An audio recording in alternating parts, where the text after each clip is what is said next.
Ce soir, j'ai perdu un verre de contact, le droit. Il était vieux, mais c'est sans doute ma décision de le revêtir à 3 heures du matin qui lui a porté le coup de grâce. Le gauche subira un sort bien pire, aussi vieux mais toujours fonctionnel, et sera rejeté aux poubelles lorsque j'aurai terminé d'écrire ces lignes. Que faire d'un seul verre? Ce soir donc, j'ai égaré une partie de ma vue. C'est bien dommage car c'était le soir pour y voir quelque chose. Je pourrais redescendre, mettre mes lunettes, mais j'ai trop peur de m'endormir. Ici, entre miel et mer, le sommeil peine à m'atteindre. Pas question de descendre. Je flotte dans la bulle d'une douce rêverie qu'il ne serait que trop cruel de crever. Impossible d'atterrir de toute façon. J'ai beau chercher, je ne trouve aucune terre où poser mon oreille et laisser décoller mon moi onirique. Pas question de me poser. Pas tant que je n'aurais pas couché sur papier la toile impressionniste qu'ont tissée dans ma tête les derniers jours. J'avais jamais vu autant de brouillard. Pas aussi longtemps en tout cas. Le brouillard, la nuit, c'est pas si mal. Il fait noir de toute façon.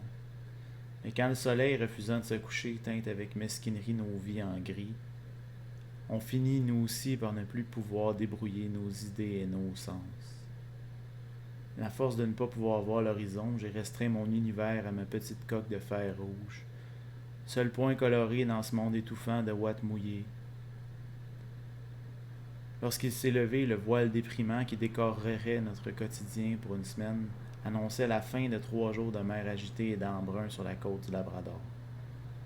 C'était dur sur le cœur, mais maintenant que ma tête souffrait, j'aurais accepté avec joie de faire demi-tour et de retourner me faire secouer par la tempête.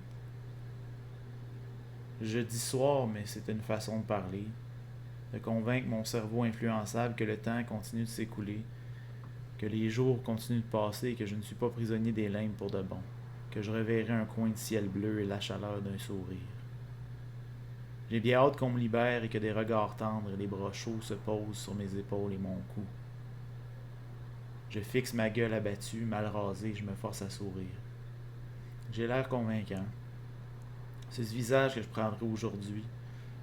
Lorsqu'il tombera, je retrouverai une glace pour me refaire une masse de beauté. Ce soir, c'était peut-être hier ou ce matin. J'ai perdu un œil. L'autre sèche tranquillement et les mots se confondent peu à peu dans un ensemble beau et triste qu'il vaut mieux ne pas regarder trop près, là où chaque détail minutieusement étudié et déposé par mes soins semblera grossier. Les glaciers de l'île de Billow s'effritent et donnent naissance à de jeunes icebergs qui me jettent leur lumière froide au visage. De l'œil droit, je ne vois à peine qu'une tache pâle sur le turquoise foncé du détroit Eclipse. Le gauche, lui, ne veut plus supporter la clarté et la précision du découpage de leurs arêtes tranchantes. Il sèche et essaie de quitter le navire. Un iceberg flou, c'est bien plus chaud. Le ciel s'est dégagé. Je ne dors pas. Peut-être que si mes yeux m'abandonnent et recréent eux-mêmes un couvert de nuages, je me laisserai voguer vers le sommeil. Nous nous levons bientôt. J'ai jeté mon second œil. Je ne vois plus ce que j'écris. J'espère que la beauté y est toujours.